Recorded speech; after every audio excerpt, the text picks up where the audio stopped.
Hello, I'm Malcolm Haslett. And I'm Janice Baker. And our special guest next on Our Time is performer, director and mad young scientist David Lampard. Oh, he's not that special. I'm sure he can't be that special. Oh, that's not very nice, Malcolm. Special guest. Hello, he is special. He is special because he's young. And mad, by all accounts. David Lampard. David. Hello. I'm liking this being called young. This is good. This is good. Even though your hair's dyed. Yep. I'm dyeing it to get rid of the greys. No, you're really greys. my colour, aren't you? Yes, I think so. I'm grey. Yeah. David, it's so nice to have you sitting in front of part of what you designed. Yes, absolutely. Because you actually designed this set. I painted part of this set. Did you? Yes. And you never ever thought you'd see it again? No, I thought we trashed it. And there it turned up in the TV studio. Yeah. Isn't that We amazing? wouldn't let them trash it. We needed it. It's such a pleasure to have you on the program, David, so for a much lot for of having different me. reasons, which will become evident. But we should first of all say we've all known each other for a very long time. We're family. Well, we have been. Because you were Yes. What was I? fairy godmother. Yes, I was. Fairy Absolutely, and I godmother in was- Cinderella. Prince Charming. And you were Prince Charming. So many years In a ago. white powdered wig. White powdered wig and yes, a lovely white costume, and I remember silver frilly bits of some description. There was a lot of So, frilly bits. yes. Yes. And you sang really well because we were looking for a young man with a good voice to play the role of Prince Charming in Cinderella. This was back in 1994. Shush. Yep. I think. It was Yes. a long time ago.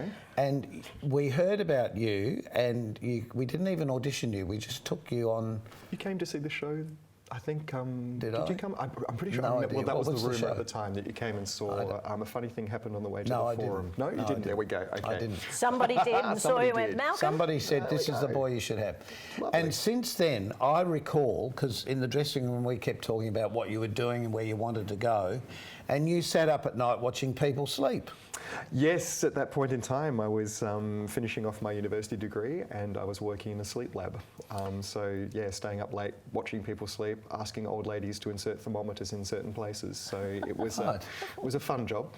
How fascinating. I remember that But it vividly was as a a young science kid. degree. Yeah, I bet you It did. was a science degree. Yeah. So I'd finished a science degree and I started honours in sleep research. So I was going to do an honours in psychology and physiology at the same time. So I was fascinated by the process of sleep, predominantly because I have a weird condition called sleep paralysis. Do you? And this was something which fascinated me. So Sleep paralysis? Sleep What does paralysis. that mean? So you wake up mentally but stay asleep physically, so you're paralysed and you can hear everything going on in the house and the Really? Yeah, vividly recall conversations, and you start dreaming, you start lucid dreaming, you start imagining, or hallucinating, sorry, you start hallucinating things are happening. So for me, I used to have an alien friend who would come and visit me. And how old were you then? Yeah, I know. 25? But it was completely hallucination. It's sleep paralysis. But Isn't that was that what made amazing? me interested in the Yeah. idea of brain and how Oh, we won't talk fascinating- about anything else. We'll no, talk no, about no, this Ah, it's yeah. fascinating. If I was It going to is. be a research scientist, it would have been somewhere on the fringes of psychology and physiology. So perhaps into agenda research would have been fascinating at the time to me as well as brain injuries I found fascinating. So that was where I was heading, and Okay. Right. What changed decided you? I wasn't a research scientist. Oh, okay. Right. But before that, In David, that lab situation, watching people sleep, and it yes, just wasn't it's a me. bit Oh, weird. okay. But before that, you were actually singing as a boy, obviously. Yeah, I started when I was 7. Were you a boy soprano then? I was high, really, really high voice soprano. So, Right. so I started off in a choir, John Lang's choir, many years ago when I was 7 years old. I was in Cubs, and there was a scout leader who suggested that I had quite a good voice, and so Mum and Dad got me along to a choir, and I started singing and loved it. And eventually ended up doing the Snow Queen, Graham Dudley's Snow Queen at 11, which was through State Opera, State Youth Opera at Yeah. the time. Which here in South Australia was a very popular It was amazing. So production, yeah. some brilliant people have come out of that. So Carolyn Ferry, a whole slew of different people are doing lots of amazing things now. Amazing how that grows, isn't it, from something like that? Absolutely. And people still sort of cycle around each other. Yeah, like yeah, us. we still do. almost. We still do. Yeah, everyone sort of encounters everyone. So. Yeah. But I went on from that to a piece called Frankie, which was was for Come Out Festival. And I played Frankie at the age of 13 at the Playhouse, which was, I think, one of my defining moments. Like it was, I want to do this. Yes. I remember in Snow Queen looking at the sets and the costumes and going, wow, this is amazing. Wonderful. This is fun. This is play, but it's work, and it's I love this. And then doing Frankie was, I took a term off school. Worked with Neil Armfield as director, Alan John as composer, and that was just life-changing. So. And yet, you still went to uni to study do something, science. wasn't that? Now, was that an upbringing thing of you must have a real it was job? sort of, well, kind of yes, but no, because I was always, my parents encouraged me to sing and they'd take me everywhere to sing, and it was, that was very much encouraged and fostered, as was me, drawing and illustrating, as was me with an interest in science. So it was parents who wanted me to do everything, which was amazing. They gave me those opportunities at every turn. Do you have brothers which and was sisters? Amazing. I have a sister, Oh, she's incredible, a special education teacher now with her husband's a special education teacher as well. Wonderful. She's got one of every degree, so a master's, a PhD, a bachelor, and she's just collecting the set. So, but she's an incredible lady herself. Well, let's just cut to many years after, because the science degree that you took and the performance that you did back then started to manifest itself into something else. Well, I did voice towards my science degree. Oh, okay. So, because I was really young when I did my degree, I was 16 when I started university. And so I wasn't really of an age to develop a voice. I was too young to have a proper voice and to sing and to go through a degree. So we went, backup career, let's do some science, because I like science. Yeah. And so, went into the science degree and did voice towards that degree, and then got a scholarship and did single studies voice at the Alder Conservatorium during that time as well. So I was always doing both. Right. So, but you managed to mould them together to be a rock chicken science geek. yes, many years We've later. got a picture of you here as you were obviously the science geek. I was You the weren't science rock geek, yes. chick. Have a look at this. Yes. There you are, look at that. That's slightly there's a enhanced in haircut. that photograph, but for about 8 years, I did have a blue mohawk. Did you Yeah, really? it was great fun. Bet your mother loved that. No, but I actually She got used to it. Once she saw it, it was like, oh, cool, excellent. But the show was very successful and toured quite a lot, didn't Yeah, it? we played I think just about every theatre in South Australia. So it was amazing. And we went to Melbourne, played Federation Square and Melbourne Town Hall. But you didn't sing in any of that. Yes. Yeah, Did you? yeah. Oh, yeah. Right. We both sang. So it was. Oh, of course you did. Susie wrote Sorry, the songs. yes, of course you did. And that was off the back of the television show that I was doing at the time. So Yeah, I was going to ask you about that because I recall that you did, and I couldn't remember what it was. Yeah, that was why. So on Channel 9. So for about I did 260 episodes or something like that. So 4 or 5 years. Good God, So well was a done. kids TV presenter. Was basically a curiosity show for when we did it, Right. kind of thing. But from somebody who wasn't used to talking, then suddenly you discovered how to talk, Yes, well, I went and did how to make it up as you go along. So I did a grad dip in science communication after doing the science degree, going, what do I do now at the end of a science degree, not wanting to be a research scientist, discovering that I kind of liked talking to people. So the grad dip in science communication is an incredible course. And it takes people all around Australia. It teaches us how to talk about science, whether that be for print media, so writing about science, to television, a whole range of different things. It was, again, another turning point in my life. So. But I recall I used to do terrible things to you as your servant in Cinderella, and he'd look at me like, that's not in the script. And I remember conversations with you talking about how to ad lib, and I would try, and I was bad. I would spend hours the night before going, how am I going to ad lib? You don't think about The way it's it the works. truth. I don't do that now. That's I know true. how to do That's it. So from that show, Rock Chicken Science Geek, Yes. What was the gap between that and the shows that you've been doing recently? Yeah, not much gap. There was a bit of a gap. So we went from the television stuff to I was in schools doing science shows. Worked from the Investigator Science Centre. That look like these shots that we're about to show Yeah, too. absolutely. So, and then so this is the most recent production, which is the Alphabet of Awesome Science. So and some shots of I'm being a pirate there. Of course you are. Really annoying. And liquid nitrogen explosions, which is great fun. So this show's awesome fun. So it's basically, I play a Professor Knowledge, Professor Knowledge. Knowledge. And Emma I Bardry. just got that. Professor, A bit slow, Malcolm. Emma Bardry plays Professor Lexicon. Lexicon. Lexicon. So she's all the words. And she basically sets up 26 incredible words like spumescent. But you don't know how these are going to come. No, it's completely different order every show. So different word, different experiment. But how does this happen? And kids, when they arrive, select Scrabble tiles from a bag, and they go up on the letters go up on the set. Yeah. And then we go for it. 52 minutes, 26 experiments, 26 words. Wow. So there's all sorts of information about the words, which are beautiful, gorgeous words. Some which aren't, obsolete words and just curly words. They're fantastic.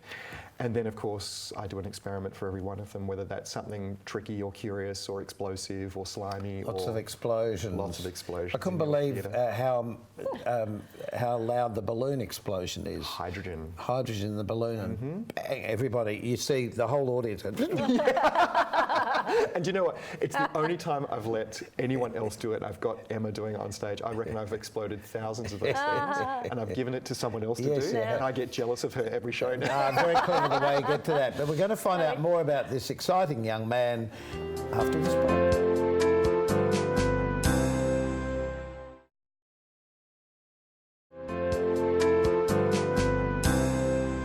We're here with David Lampard as special guest. And this show sounds amazing. What age group are these 5 kids? plus. Okay. So the sweet spot for me is generally sort of grade 2 through to about grade 6. Oh, come on, David. It's everybody. Truthfully, it's parents, everybody. kids, They loved it. Yeah. And They are loved it. the kids hand on with any of these explosions? We get a couple of kids up on stage. You do? Oh yeah. Oh, they'd be Kids excited. love seeing themselves on stage, and we love interacting. But the parents love this because I was trying to remember his name, Professor Julius Sumner Miller. When we were all children, I remember black and white telly, and he used to do something, why is it so, he'd say. Yep. And that was greatly stimulating, I'm sure, to a lot of people. Did you see that? No, I didn't see that. I grew enough. up with Rob Morrison and Dean Hutton on the Right. Curiosity Show. Yes. So, and before I went to do the television, I met Rob Morrison. He interviewed me for the University of Adelaide. They had a newsletter, and it was really weird being interviewed just before I was about to go do television and do what he used to do. Yes. For him to interview me. Yes. But he gave me great advice. It was that moment in time where he was so kind, so generous, and just took time out to have a wonderful conversation. So I've talked to both those guys. They should come and have a chat on the show because so many people remember that program. I used to do it occasionally, showing how to graft trees and all sorts of Oh, you wonderful. did? Yeah. Yeah, when a guest didn't turn up on the night usually. Because that was the lovely thing about the lovely thing about working in television in those days. If you're at the studio, you could turn up in anything. Yeah. But David, just talking about the set here, as we did, you've also become a theatre director. Yes. And designer. Yeah, accidentally, but... So you designed bits of this set for Amity Dry's show. For Mother, Wife and the Complicated Life, so which we did a couple of versions of. So it's always wonderful to work on a new piece, and I've been very lucky and privileged to work on a couple of new pieces. So worked with Amity from... I got introduced through Joe Casson to Amity, and we hit it off, had a lovely resonance really, really quickly, and helped her to take it to a cabaret version to begin with. Okay. And then it started to grow. So it was a cabaret version that had her original songs, but also rewritten popular songs as well. And it sort of started to grow and develop, and then it became this little piece that we workshopped at the start. And then it grew into this much bigger piece that sort of toured nationally and did all sorts of wonderful things. Did you take that show to America? It's off in the West End. We took a concert version to the United Nations and to 54 Below, so a concert stage there as well on Broadway, which was a whole nother story in itself. It's a great show. It's a really clever piece. And she's done a great job. I remember guys would come out saying, I never really understood why my wife thought that way, but now I do. It's true. It was true. Yeah, it's just every aspect of femininity was very fantastic. insightful writing, and No, but it's not just those things. You've also gone back into doing opera stuff as well. Yeah, very, very lucky. I worked on a production called Elegies, a song cycle, which is by a composer called William Finn, which is a beautiful piece. I was working with Adam Goodburn's company, Singular Productions, and our company, 6 Foot, which we combined. And the head of State Opera at the time saw me and invited me to become part of State Opera as an emerging artist. And so I became an emerging artist with State Opera, and I had been working on other projects, doing professional work with Cabaret Festival as a singer, as a performer. So lots of other professional stuff happening in the background, but I'd been directing some bigger productions with amateur theatre in Adelaide and experimenting. And Well, mostly with GNS Society. GNS Society, worked with them for about 30 years, from performer through. And it was funny because I think I got to a certain point and went, I love performing and I don't ever want to stop performing, but there was a moment where I went back to that idea of standing on the Her Majesty's Theatre stage with the Snow Queen and seeing the sets and costumes. Going, I want to do that. Yeah, I want to create true. that. There's nothing quite like feeling like that. Yeah, so it was those feelings which I always get. Well, we've got some photos here also of some of the things you've been working on. Yes. And no, that's not opera. No, this isn't. Sorry. Just Funny opera. Like he's singing. move back one tad there for a tick. I forgot about that. No, this is the trash can man. So in terms of science theatre, we're sort of creating a lot of science theatre at the moment because it's my two loves is science and Is that something theatre. exploding there in that last shot? Yes. That's me underneath there. That's trashy, and that's trashy revealed. But this is a show about rubbish. So it's basically, this guy takes a whole stack of things that people throw out and uses it to create these wonderful little moments. So science contraptions and experiments. So toilet paper gets thrown everywhere, ping pong balls, these really weird little contraptions. So it's just another science theatre piece, one of about 7 that I'm developing at the moment. So including musicals, science musicals. Very busy. So Science musical, it's a niche. that's There's no one else interesting, doing it really around the world at this kind of creative true. level. Yeah. So, yeah. Wow. There are some things happening, but we want to be.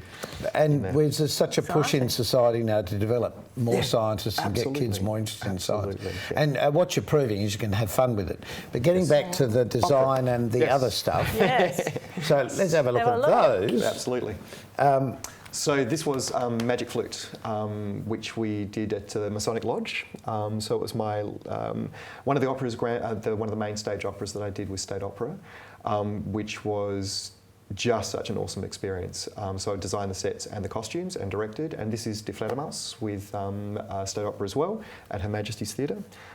So again, another main stage opera. So I was an emerging artist, worked on a couple of productions with other emerging and young artists. Right. Bluebeard's Castle, Chanson de Fortunio, and a couple of other pieces. Yeah. And I was grown through the company to do bigger and bigger pieces, which was just such a wonderful experience as well. And I've directed my first opera in Melbourne just recently, and starting to grow that, but also worked with the Adelaide Festival, Fringe Festival, all of those things as well. Done. So, Gosh. yeah. It's amazing, isn't it? It's just amazing how, from humble beginnings, recognising something that you've got and how you can mould all that together. I've been very lucky. Very lucky. It's the.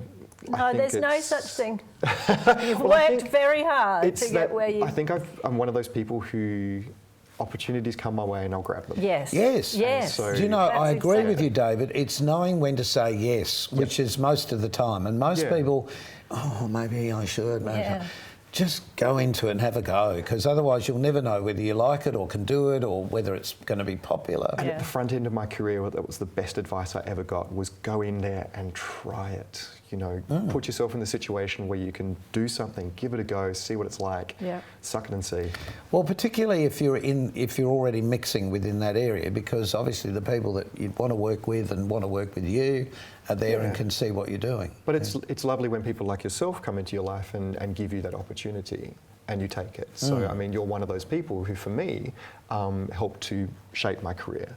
I didn't know that. No, that's absolutely, very nice but it was. for you to It was, my first paid gig. It was really? a Was really it? exciting time. So I'd worked on other things, but as a kid, not paid. So, so for me, that was a very what we Turning put you point in, in his life. and what we put you in. Oh dear! I must find a picture and see if we can slip that in the show later. Oh, I've got pictures at home somewhere. Oh, yeah. Oh, quick, send it to me. We'll insert it for the credits. I will. So, David, what do you want to do when you grow up? Oh, who knows? I've always had a tick box in my head. So a tick box of things that I want to do. So there's still things left on the tick box. One of them was, theatre, perform in a big show at the Fezzi, work on this children's theatre, so there's just this tick box that keeps on going. If I could start my life again, puppeteer. but Oh, really? I don't think I have room or time to start. But I will design a show with lots of puppets. I think that's my But you way know, as a around it. theatre designer, they're all your puppets. Yeah, exactly. Think of it like that. Pull the strings with everyone. Think of it like that. That works every time. Well, we've got to take another break, Yes. which we'll do. And we'll come back to finish off with David and obviously more interesting stories.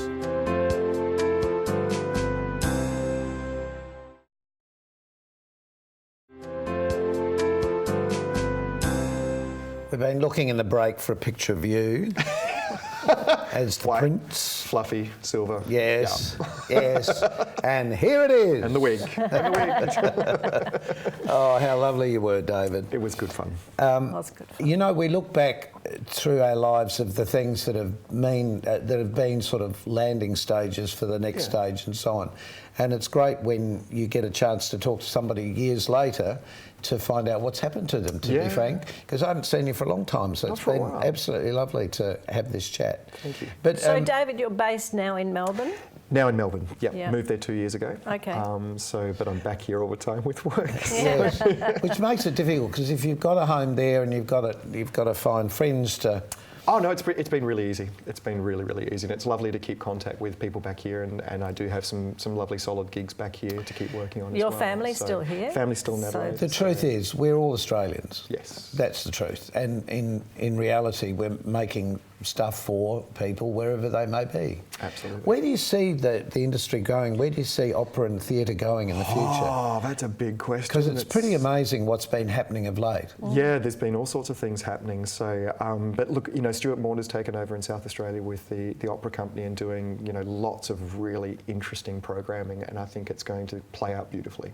I think there's always space for theatre, for telling stories. I'm working on a new opera at the moment myself with Adam Goodburn and Mark Ferguson as librettist and composer. I think there's going to be more and more opera about Australian stories, Yes. which is exciting. Much needed. So we're working on one about the Somerton Man mystery at the moment that they've both written. I'm dramaturging on.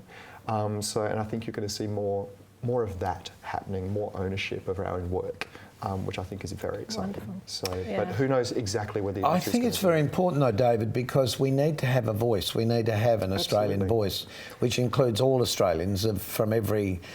For Yes. original Australians, for people that have come recently to Australia, because the cultures now are so rich. Absolutely. The stories are so different. And I think it's really interesting the way that the art forms are evolving as well. So, we do have this wonderful thing called YouTube now as well, which means that people who couldn't necessarily, when I was growing up, couldn't have found a voice, True. are now finding a voice. True. And we're getting But do you interesting think that's stories. taken away from the live experience? Because there's nothing quite like... Oh, look, I don't think we'll ever lose the live experience. I mean, look how popular some of the massive shows are at the moment. Harry Potter in Melbourne is just massive, and we have more musicals touring than ever at the moment. We do, and So, coming up more and more. absolutely. And we're getting some of the smaller ones like the Muriel's Weddings and things like that. So I think there is, as our populations grow, as our populations diversify, I think we're going to get more and more interesting stories. I hope. Do you want to go back into performing more out of the science area? I've recently joined a choir again. Have you? So because I haven't sung for so long, and No, I went to exactly. sing and I went, I think I've still got a voice, but I'm very unfit vocally. So I thought, I'm going to join a choir. I'm going to enjoy it. It's a discipline of So- doing it too, isn't it? Absolutely. And to get the instrument working again. So Well done. because the next science show that we do will be a musical and I'll be in Get it. out your magic wand and No, yeah, get the voice going too. This is the thing. No, because I haven't sung for a long time either. And actually, I was singing along to something today and went, that needs some work. But isn't it joyful to do it again? Oh, yeah. Yeah. Do you still sing? Well, I haven't had a voice for over 6 months, but I'm slowly getting it back. I'm also working on a life story. David, it's been so fantastic to have you on the program. I'm so pleased because I've been trying to get you for a long time. Thank you so much for having me. Pleasure. see you. Janice, would you Very like to good. say goodbye? Goodbye. Thank you. And the same from me. Keep yourself nice till next time we see you. Bye.